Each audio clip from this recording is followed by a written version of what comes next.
So the big one is Bilyata's album, Masadan Underbutton.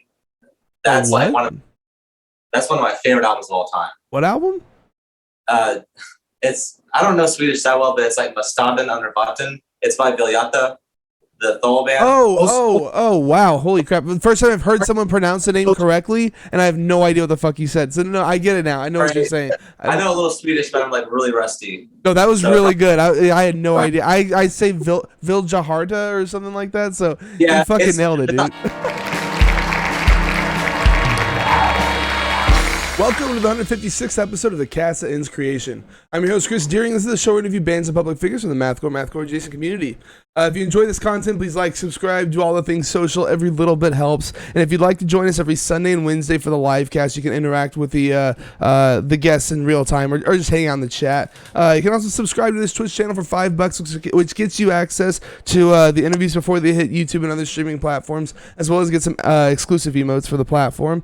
You can also do that for free by attaching Amazon Prime account to your Twitch account. It's like taking $5 from Jeff Bezos' pocket and putting it into mine. With that out of the way, let me introduce our guest today who dropped their new EP, Memoirs of a Broken Mind, back in July. Welcome in A Winter's Remorse. How's it going? Hey. Tell us who you are, what you do in the band. What's up? I didn't hear him. Tell us who you are and what you do in the band. Okay. I'm Mason. I play guitar. I'm Dalton, and I do vocals. I'm Trent, and I play bass. Mark, and I play drums. Alrighty. So you guys have been a band for like what, 2 years now, or? A little over a year. Oh, just a little over a year. Nice. Yeah. How did y'all come together? Honestly, I went to a psych ward, and it was more or less like a way to distract myself from that environment while I was going through psychiatric care. So I would like get out of outpatient and I would go to their house and we would just write demos. And that's how the first demo came out, was just us just hanging out basically. Damn, dude, that's crazy. I guess you must have gotten some like interesting like riffs, like just hanging out by yourself or whatever, throughout the day. Psych ward. It sounds pretty heavy. Yeah, I mean, I don't want it to be like a cliche thing or anything like that, but like that's really, I feel like a lot of people like say like bands start out of like some sort of like mental anguish or whatever, but like that's really what happened. Like it started basically just as a joke, honestly, because we wanted to make music with like really stupid 808 drops, and whenever we decided to take it more serious was I guess like whenever Paper Wings messaged us saying that they'd be interested in putting it out on as a physical release. I was listening to the demo like a couple days ago. There are a lot of the 808 drops, and you got like the synth and stuff going on too. It actually sounds pretty different from where you guys have ended up so far. Yeah, we were pretty obsessed with like ones that played during that time. So yeah, but for a little more of a background, us three have been hanging out for a couple of years, and we all played music, but we didn't really do anything with it until one day we were just like, screw it, let's just write like an old deathcore song. We were listening to a lot of old deathcore back then, and we actually wrote and recorded Anatomy of Headshot in like 4 hours, like everything.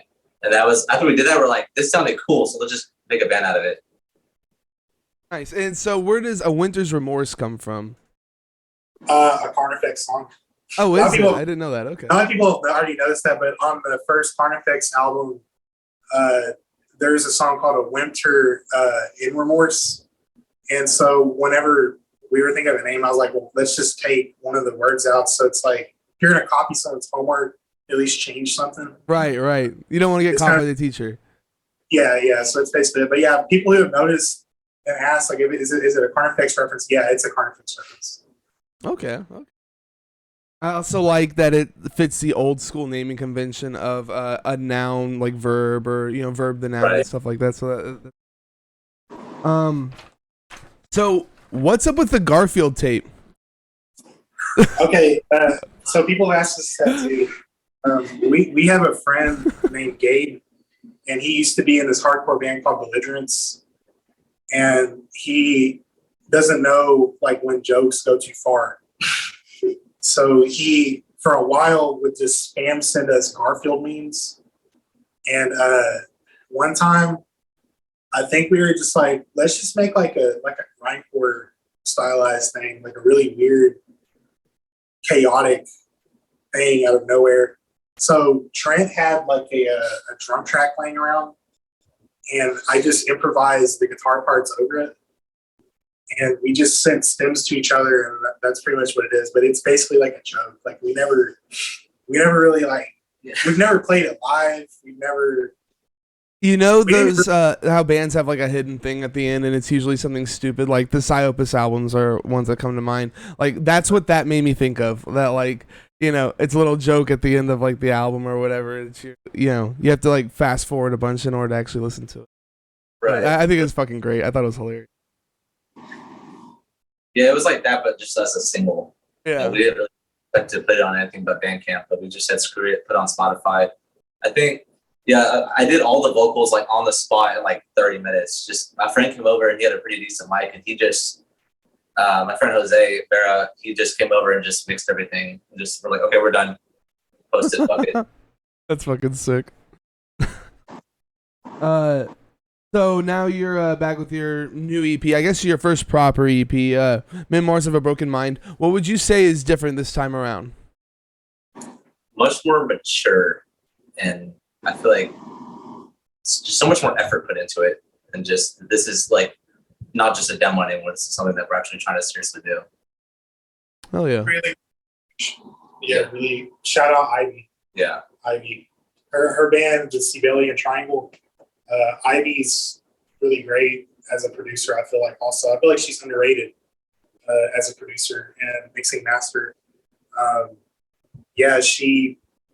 All of the work she's done that I listened to prior has always been really pristine. I really didn't care if she liked deathcore or whatever. I just cared that like her repertoire that she had was really solid.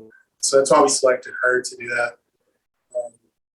But yeah, Ivy, I think like was a big part in the makeup of the sound as well with her production. Also, we actually finally have a drummer because the demo and stuff like that we didn't have a drummer. We didn't even play with a drummer.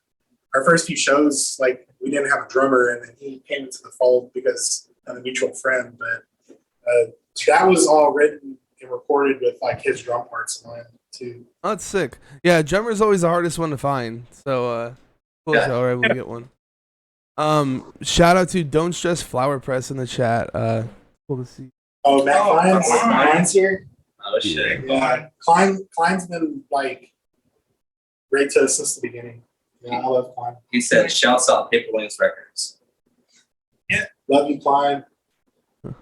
I was gonna talk about the recording stuff later, but we could do it right now. I had never heard of like Ivy. It's Ivy Jane Lance. That's correct. Or? Yeah. Okay, I never like heard of her before, but the production on here, it's interesting because it's a lot like how bands did it back in the day, like the same kind of like warmth, I guess you could say. Like nowadays, it's all like, you know, in your face and like brutal or whatever, and I don't know, it sounds like the old bands, you know what I mean? I don't know if that was like a conscious effort or whatever, but to me, like I was like, oh, this totally came from like, you know, 2008 or whatever.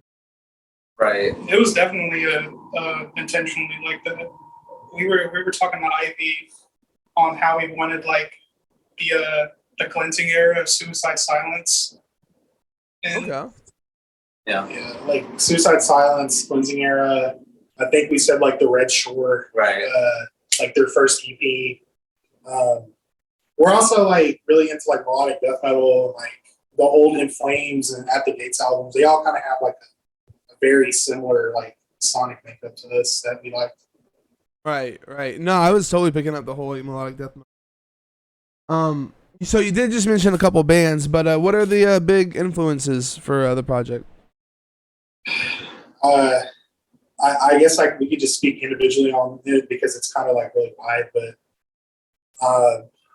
I guess like the band we get compared to a lot is the Red Shore. That's absolutely one of our probably the biggest influences, like the first Red Shore EP. I don't know if I've ever actually been able to listen to them. I've totally heard the name a whole bunch, but I don't think I've ever been able to find their stuff. I mean, it's like really great melodic, like metalcore influence, deathcore. It's really unique, I feel like. But yeah, the Red Shore, I guess for myself, like the Red Shore and For the Eyes of the Dead are like the two that I draw from the most. And like I guess the other guys could just tell you. I feel like we sound we have like a little element of At the Gates in there too. It's a really big influence. Yeah. And For me, I think just a lot of the other like newer deathcore revival bands like Guillotine and Tracheotomy and stuff. At least like vocally, that's kind of what I was trying to go for. Is kind of like sound like they do, because they sound like old like Mitchell Walker kind of shit. Especially Trevor and the Big Guillotine.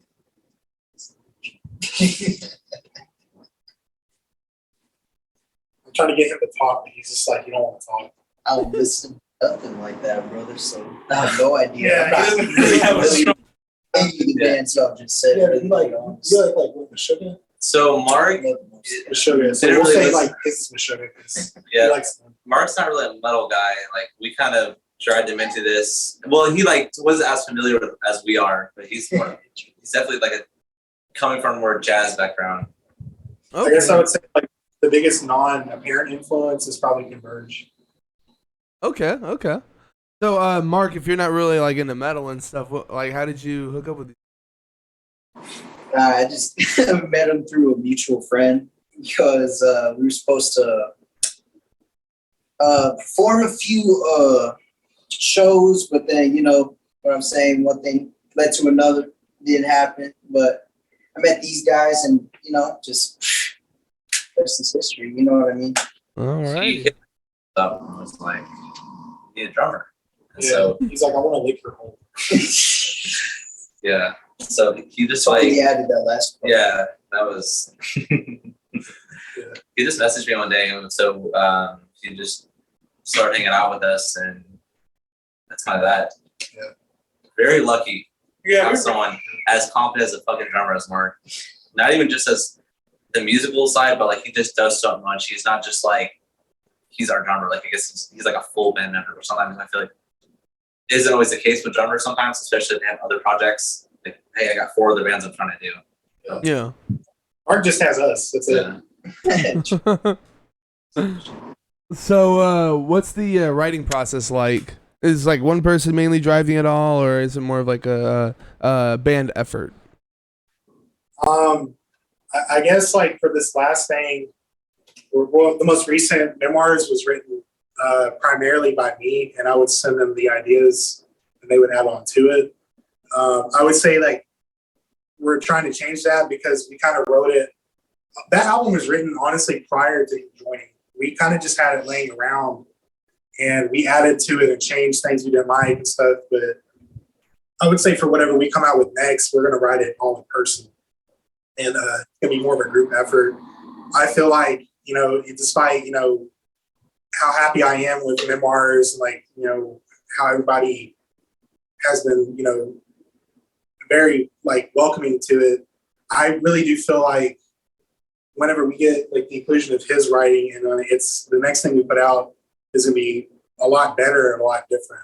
It's really more or less like Memoirs and everything prior to that was really just me on my computer after work or before work or on weekends, just writing down riffs that I had thought of in my bedroom and then just emailing it out to people. Huh? So, yeah, what, trying to think of what are y'all working on new stuff now, or are y'all just trying to like, you know, play the stuff you already got written? Kind of, yeah. We have, we have like 14 solid ideas. Damn. Okay. I think the next thing we're going to put out isn't going to be an EP. It's going to be a full length. Right. I don't want to like do anything with it right now until we get into a room and actually like focus on like editing it, adding things he's thought of. I mean, it's really just like my end of the deal at the point now. It's not these guys. They haven't brought their ideas Gotcha. in the fold at the moment yet, but I have about 14 things jotted down so far. That's dope. So it seems like the lyrics are about like depression, other mental issues. Is that about correct, or? I'm assuming Yeah. Dalton does the lyrics. Yeah, I do. That's kind of the main focus of it. I have a degree in psychology and I work in mental health, so it kind of seeps in a lot Okay. with writing. But it's written in a technically a concept. But yeah, I'm focused mainly on mental illness, but kind of where it comes from. So look at the origin. So like the effects that like society, humanity has on the individual. If you kind of read the lyrics for each song, it's kind of almost like a cause and effect thing. Like the shit going on in Hall of Men is what like causes the shit going on in Delusions. If that kind of makes sense. They kind of like chain off each other. Okay. But it's also, I didn't mean to do that either. I would literally write the lyrics at my old job when I was working like a retail job, like on the register. I would just be like writing lyrics and shit. So I didn't mean to make it into like a whole story, but it just kind of happened. Alrighty. What would you say this story is exactly? I don't even know how to describe it. I guess, like I said, the concepts of like cause and effect. It's the Cool Mannequin kind of like sets up the story, which is funny because Mason wrote like 3 out of the 5 song names. So I actually kind of like for Cool Mannequin, he had the name Cool Mannequin. I took that and I just wrote my interpretation of it, I guess. So that's kind of like the starting point, and then each song kind of has like a different chapter. So that's why the name's kind of like Memoirs, because it's almost written supposed to be like chapters in a book, sort of. Okay. That's cool. Like Are you gonna? Oh, sorry. What's up? I would say like in the titles, like I come up with the titles because I usually write like titles based on like lyrics of bands I like. Like a Cold Mannequin is a Carcass lyric. Right. Hollow Men Will Burn is a Shy Halud lyric. What else did we have? Oh, With No Hope to Call My Own is With Dead Hands Rising lyric. It's just because like it's easier for me just to write down something that I'm thinking of at the moment for a title rather than like sit around on it, because I just, it's a title, Right. But we ended up keeping the titles. Yeah, they were like so good. I was like, fuck it, I'll keep those. And then Until You're Gone and Illusions of Persecution, those are my ones that I kind of chose. But it was kind of tricky writing it because, like I said, I didn't really go into like, I didn't mean to go into anything. I like just got out of college, or no, I was still in college. So I just was reading a bunch of shit about psychology and shit. And I don't know, I just kind of went with it. Okay. Are you trying to write like stories and stuff in the future? Like, are they going to be concept albums after this? I feel like I kind of don't know how to write things that aren't concepts at this point. Like, I don't even mean to do it because technically Cycles is also a concept. It's very loose. Like, I'm not going to say it's a story you can really understand. I guess it's kind of more for like a me thing. Like, I can see the connection because I wrote it, but Gotcha. like Cycles is technically a concept. Memoirs is too. So probably the next thing is going to be some kind of concept because I like having things that are all comprehensive, like all connecting together. Okay. It's like Circle Takes a Square lyrics. Like it's supposedly a whole story, but nobody knows what the fuck they're talking about. Right. Yeah. Okay. I can get behind. There too. Circle Takes a Square. Cajun Marine says that they are gay for Mason, and says the one Oh, with we know who that the is. beard is cute Okay. as fuck. That's Gabe. That's Gabe. That's Gabe. That's the Garfield Tape guy. Yeah. Okay.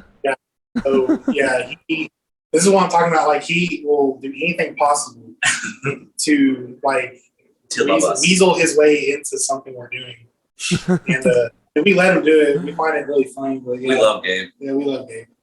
We also have Brandon from Sterling in the chat saying, "We back, baby. We definitely are." So let's see. You have two guests on here. You got Trevor. I'm not even going to try to pronounce his last name. From the Queen Guillotine on Delusions of Persecution, and I believe it's Sobieroski. Sobieroski. I think so. Yeah. Okay, I mean, Trevor, I can go with that. I can go with that. Trevor, if you're watching, like, I don't even know how to say. Yeah, we know that's their name. Man. And then you also have Nathan Daly, which I'm not sure what he's from, but he's on Until You're Gone. So how did you hook up with these guys? So Dally is our friend. He's from the Dallas-Fort Worth area, and he's in Tooth and Nail. He's a vocalist for Tooth and Nail. Okay, I had heard of them. I don't think I've checked them out yet, though. You should. Ridiculous. Shout out Tooth and Nail. Shout out to them. Ridiculous, man. Especially their fucking new EP they put out not too long ago. But we played shows with him and stuff, and he was kind of like the first guy that we thought of. Like, we got to have our boy Nate on that because he does read ridiculous flows. Like he does like much more like brutal shit than I do. So we had to have him on that song. And then Trevor, I think, didn't you message? I think it was your idea to get Trevor on it. Trevor is somebody who I've had, I guess, contact with since Nothing Will Get Us to Heaven came out, which is the Queen Guillotine's, I guess, like most well-known release. I always wanted him on it because, like, us and, like, you know, the deathcore revival scene, we're all actually, like, really close to each other. Like, us and Tracheotomy, Tactosa, Queen Guillotine, and especially Mange, which is a band from New Jersey, we're all, like, really, like, tight-knit. Like, we have each other's backs, we root for each other's success. You know, like, you know, we help each other out at shows if we're, you know, come to the area. And Trevor is more or less just one of those people that's in that fold of, like, the inner workings, I guess, of the MySpace deathcore revival community. And I really just wanted him on it because, like, you know, it's a Paper Wings band. So is Tooth and Nail. I wanted to keep, like, the features in-house with the label. And Trevor was, you know, gracious enough to just, like, send us the stems and say, here you guys go. You know, do what you want with it. Hell yeah. So you mentioned that you're on Paper Wings Records. How did you hook up with them? If I remember it correctly, I literally just emailed, like, they have, like, a inquiry email, and I emailed them saying if they'd be interested in putting out, like, a few tapes. And Damien, who's the head of the label, emailed me back, like, probably like 30 minutes later. He's like, yeah, I was actually going to contact you guys first. I'm really interested in having you guys on the label.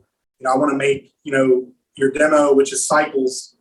I really want to make physicals for that because I really like what you guys have going on. So it was literally just as simple as, like, a 1 or 2 message transaction, and then he basically signed us to the label. Oh, nice. Yeah, he's been picking up a couple bands from, like, the DFW area. I saw, like, Amnesia Gardens on there, and I think Tooth and Nail was on there, like you were saying. Yeah. Deep Incision, Karama.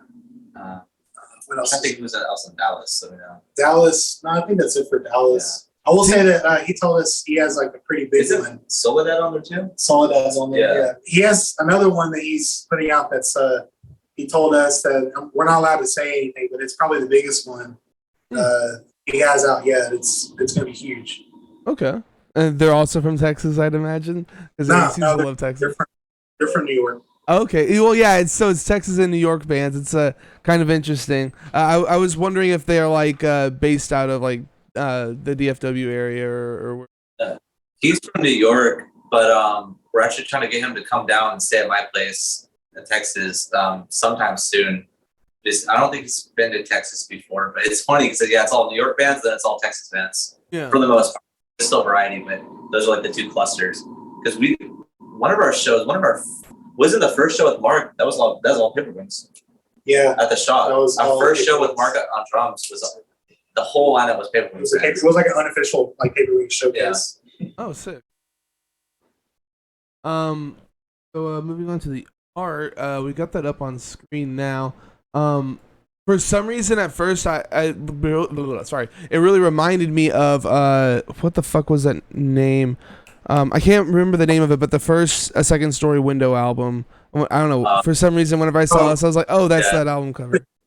Yeah, I actually do all the graphic design stuff for us. I did that art for that, and that album in particular, and a band from Chicago from the early 2000s called In This Day is a big influence on us, and they have artwork that's very, you know, the burnt paper notebook type thing that early 2000s metalcore bands did. We really wanted to, like, have that. I would say, like, that the new Dying Wish album art was really what I was trying to go for. Also, that was probably, like, that was an album that when it came out we were just, like, enamored with. Yeah. We loved it.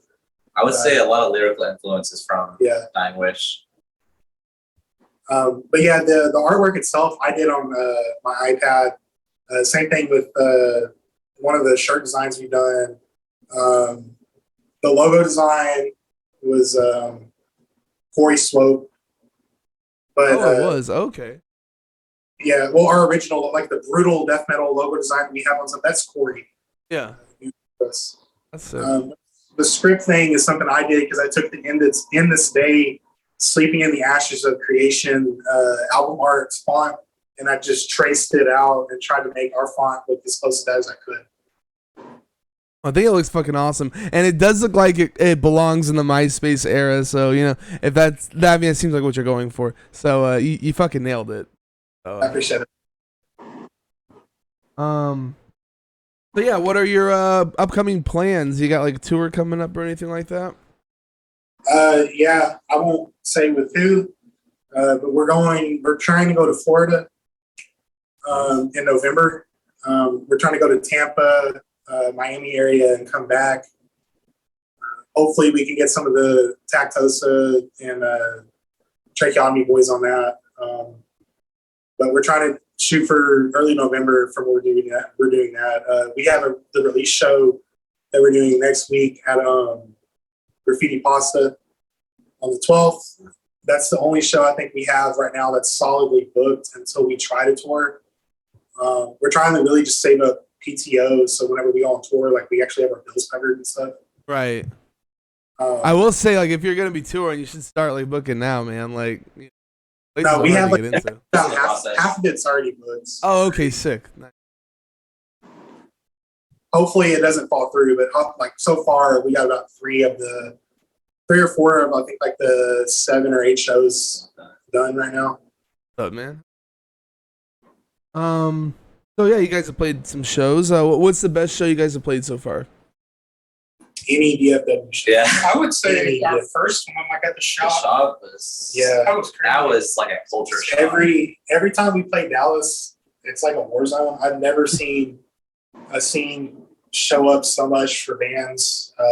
I literally could just shout out endless people in that scene. I mean, it goes from like just people in bands, the people who support us, people who buy our merch. It's like, a lot of the like sales that we had for our demo was Dallas. Every time we go to Dallas to play a show, it's always like a complete war zone. And it's just, I guess like any Dallas show, I guess my personal choice would be any Dallas show would be the best show we've ever played because it's always insane every time we play there. Well, say you had to pick one. Which one would you pick? Definitely, I guess the shop show. Yeah. The shop show. We did that in November of last year, I believe. Yeah. Because they had Leisure Garden. It was the showcase show we were discussing. Okay, I don't think I'm familiar with the shop. You mean like Reno's shop or? So it's it unfortunately got closed down because some lame ass tried to pet a dog that was a guard dog and got bit, even though there's like a million do not pet dog signs everywhere. Yeah. So yeah, he ruined the fun for everybody basically, and they had to quit having shows there. But it was basically it's a farm.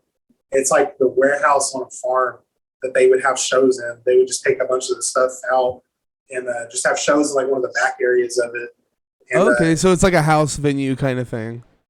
It is, yeah. It's like a house venue, but it's like it could hold. I mean, you could hold probably 300 or 400 people in there. That's sick. Huh. Yeah. What about the rest of y'all? Best show stories? That one or the second one we did in Dallas at Killer's Tacos, which that place was, I've never seen a venue so packed before. It's like a little house that's also a taco shop that's also a venue, and it was just crazy how like every band would play, there'd be like at least 50 people come in, watch the band play, go fucking crazy, and then everyone would go outside, go smoke or whatever in the patio and shit. And then next band, come in. It was cool because like I remember going to a lot of shows in Houston and you would see like a few people for the first couple bands. Everyone would come for the big band and everyone would leave like the headliner band if they weren't that big. But in Dallas, the consistency is just there every time. Every band, everyone was showing up for it. No one felt like left out or anything like that. Like opening a show in Dallas is just as good as headlining in any other city. Yeah, I will say that like again, we literally cannot shout out that DFW more. Like we are totally in love with like the people in the scene, the bands that play there. It's just like I actually think it's an extremely underrated scene. Yeah. of like how tight knit it is, how good the bands are. There's a house show tonight at one of Lilith from Deep Decisions doing a show at her house tonight, and I'm sure you're going to see videos of it, and it's going to look like the opening scene from Saving Private Ryan, the Normandy scene. It's going to look ridiculous in there. Well, what about the worst show experience y'all have had? That one that we kind of agreed on, and it's not worse as in people were being dicks or anything. It's just it was our last show that we did without Mark. So we used to use a drum machine where we would just have like the MacBook have like Reaper open and just have the tracks playing and shit. And when we were playing, it just wasn't really set up for that DIY setup. If that makes sense. Shit. We sound like shit. It was just on like speakers that our friend Eric, he did the show and he's a fucking great promoter. It's just, it wasn't set up for how janky we were, if that makes sense. So like it sounded blown out or whatever? Yeah, blown out. It wasn't set up for having MIDI drums, basically. Like he was already in the band, but he hadn't learned the material yet fully. So like we were just like, okay, well this is the last show we're doing without you, so we're just gonna go and fucking wing it. Nice. Other than that, we've had pretty good show experience. I can't think of any like bad shows we've had. Surprisingly, That's good. Okay. So I see you have CDs and tapes on the way through Paper Wings Records. And you have some shirt designs. Well, you have one shirt up now, the Corey Swope one, which looks badass. Any other like merch anywhere else people can find stuff? Yeah, so I actually have it right here. We have it. For the August 12th show, we're going to have this shirt available, and we're going to have CDs of memoirs. We're not going to have tapes yet because they're not done yet, but that's the design. It's probably going to look horrible on this iPad and backwards. Oh, that's cool as fuck. Yeah, that's our design that we're going to have for that show. And we'll have CDs, but the cassettes aren't going to be here in time. Now, they're going to be on Paper Wings pretty soon. I know Damien, we were talking about setting up a day to release the cassettes and the CDs online. And then in the future, for our future shows, we're going to have cassettes and everything. Okay. So CDs, cassettes, and shirts. What about the Corey Swope design? You gonna have that up by the 12th? The thing is, like, that's a pre-order design right now. We are probably going to print extra to use at future shows. But the pre-order actually ends on August 12th for us to, which people need to understand, like, if you're watching and you want the shirt, August 12th is the cutoff date. But the money, we're going to, put our own money into that. We're going to print extra so we can have more after that. But for now, we're just doing pre-orders to try to, like, I guess, front the money, because I'm sure, as somebody who has very graphically inclined shirts, it's not cheap. Right. So we're trying to do that to, like, help offset the costs of the printing for that. Oh, hell yeah, that's a good idea. I did that before too. Yeah, and then, like, the other shirt we have, like, we did because, like, the 2003, metalcore. We call it the 2003 metalcore shirt because it's like the sideways script font, and like it has like the splotchy background on it. And we did that because for DFW, because a lot of the people there are very into like the bands of that era, and a lot of the bands that play there are bands similar to the sound of that era too. So I did that for design as a tribute to DFW and the metalcore and hardcore scene there. Oh, hell yeah. So I guess we could wrap this up with the with your album of the year so far. If anyone wants to go first. God.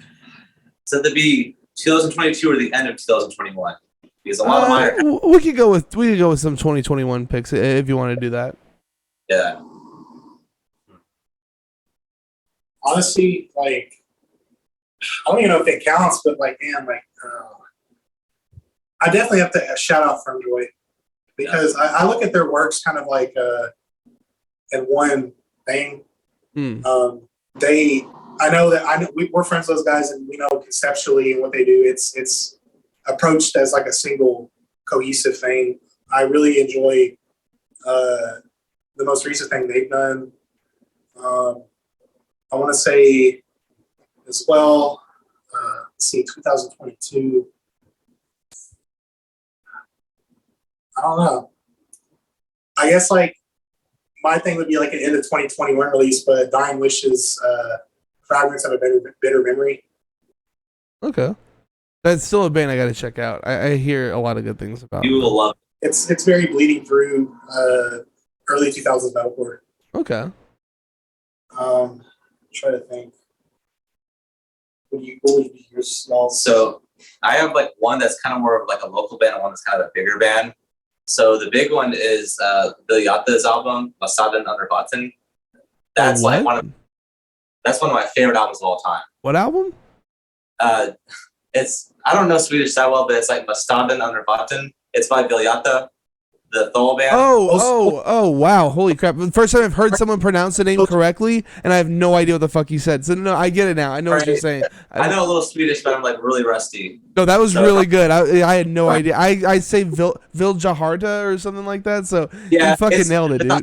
I didn't know how to pronounce it until I watched that video, but they say it's called Bill Yatta, but Okay. it seems like it's people Jarta. But that's like the big band like album of the year for me. But for more local, I'm drawing a blank on the fucking name of the album, but Tracheotomy's new EP. Okay, that EP Yeah. is my. Actually, I changed my answer.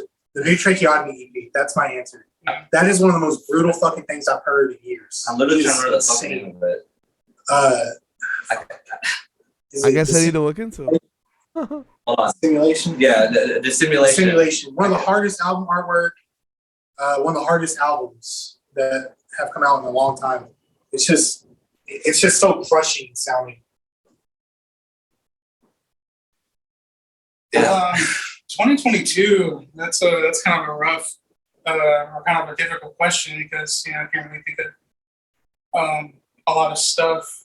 But I would say the new From Joy EP. I've been listening to that a lot. I really love the fact that they went more of a like a they just made electronic music. I think that's pretty cool. Yeah, pretty cool. I guess like I have a 2021 release that really stuck with me throughout the entire year, and that was In Spite of from For Your Health. Oh yeah, fuck yeah, dude. Those guys rip. That's a EP that really stuck with me. Cheers, bro. All right, Mark. Chili peppers. Yeah. Recently, to be honest, I just listened to From Joy's new EP last year's too, and Deep Incisions last year too. Okay. Shout out Deep Incision. Yeah. Deep Incisions. Shout out to even. Shout out Sketch. Shout out Allie.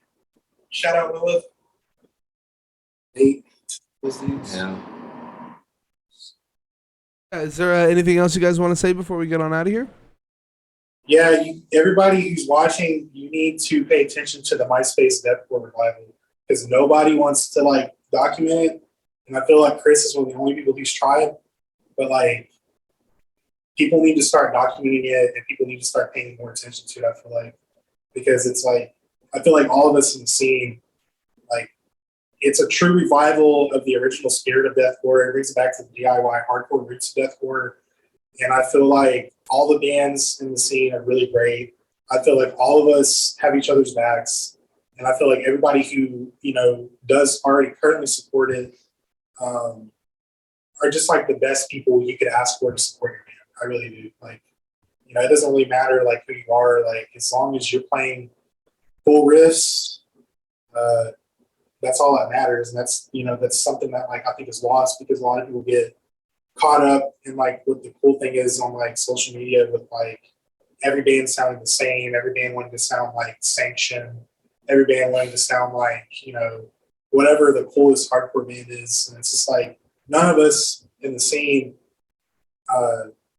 in the deathcore revival scene care about that. We just want to play music that we like. And I just think that like we all need to have like more of a spotlight shine on all the bands, not just like us, but like every band involved. I really feel like we all have put massive amounts of effort into the revitalization of that genre. Because I personally feel like it's needed because I feel like a lot of new deathcore is extremely generic and like, it's almost like a meme at this point. Well, how would you recommend people follow the scene? Like, is there a Facebook group maybe, or is there like a certain like account Oh, people there's should be a few watching ways. out for? There's a few ways. MySpace Revival Group. Is that still a thing? I thought that was dead. That's No, a thing it's still there. It's still Yeah. a thing? Okay. That's actually how we got, partially how Damien from Paperwings found us, is because of through there. Oh, okay. But MySpace Revival Group, MySpace Deathcore Group, follow Paperwings Records, because like Damien's really championing a lot of the Deathcore Revival releases. Florida Deathcore, shout out, because they're really doing a lot of stuff there with Tactosa and Bloodbather and Tracheotomy being like, I guess, like the heads of that whole thing. Go to DIY hardcore shows. I guarantee you, you're going to go and find somebody who's trying to do something similar to that.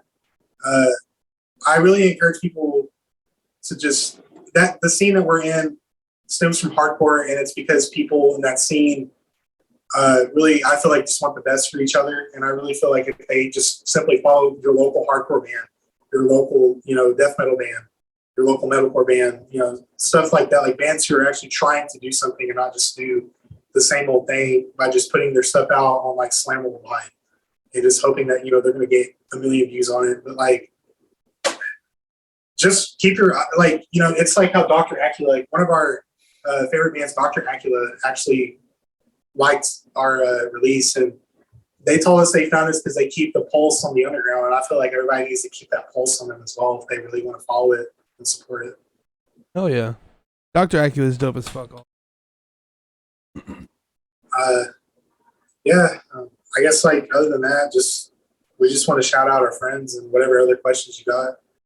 Zenob12 in chat says we love y'all, and that's from Pillar of Wasps.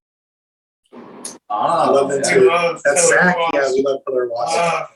I feel like, okay, we'll just start it. Shout out Pillar of Wasps for being like the craziest grindcore band ever. Like, very similar to you, actually. I feel like they fit in with you a lot. Okay. Well, I'm waiting for them to drop something, and then I get them on the cast well, or we all. whatever, Okay, so if anybody doesn't know what they sound like, Ion Dissonance meets Tony Danza. Okay. So very chaotic, grindcore influenced mathcore. Shout out Pillar of Wasps. Shout out From Joy. Shout out Crooked Life from Louisiana. We need to mention Jesse and Chris, because they're doing something really cool DIY in a very small town in Louisiana, and their band is a complete ass beater band. Their band is called Crooked Life. Just insanely brutal breakdowns, riffs, vocals. Shout out Tucker. Shout out his ass crack. Everybody in Karama, everybody in Ghost House. You guys want to do like any more personal shout outs? Any true rockers, like all the boys in Mange. True rock. Yeah. Very generalized, but it really kind of covers all the people that write real rock riffs. Yeah. Shout out Mom and Dad, I guess. Shout out Jelly. Barbacoa. Barbacoa. I'll talk a spot. The Taco Spot. All guys. Hello, guys. Oh, you guys are fucking awesome. So if you're looking for that sweet MySpace era deathcore, you need to check out Memoirs of a Broken Mind, the new EP from A Winter's Remorse, which dropped back in July through Paperwings Records. You guys are on Facebook, Bandcamp, Instagram, YouTube, Twitter, and all streaming platforms. Am I missing any kind of social stuff? Any place you want to direct people? No, I think you got it. Alrighty. As for me, drop my channel, follow so you always know when I go live. You can also sub to get access to the interviews before they hit YouTube and other streaming platforms, as well as to get some exclusive emotes. You can find me on Facebook, Instagram, Twitter, and YouTube. YouTube folks, if you enjoyed the video, please tickle the notification bell, drop a like, and don't forget to subscribe. It's a great way to support me for free. Check out my music, The Sound That Ends Creation, at thesoundthatenscreation.bandcamp.com. My next guest is UK-based chaotic hardcore band, I guess you could say, Creature, who dropped their new EP, Haunt, back in June. Join us this Sunday, the 7th at 12 p.m. Central for the live cast. Thanks for being here, y'all. Hope you had a good time. Thank you, Thank you, man. Thank you for watching and listening.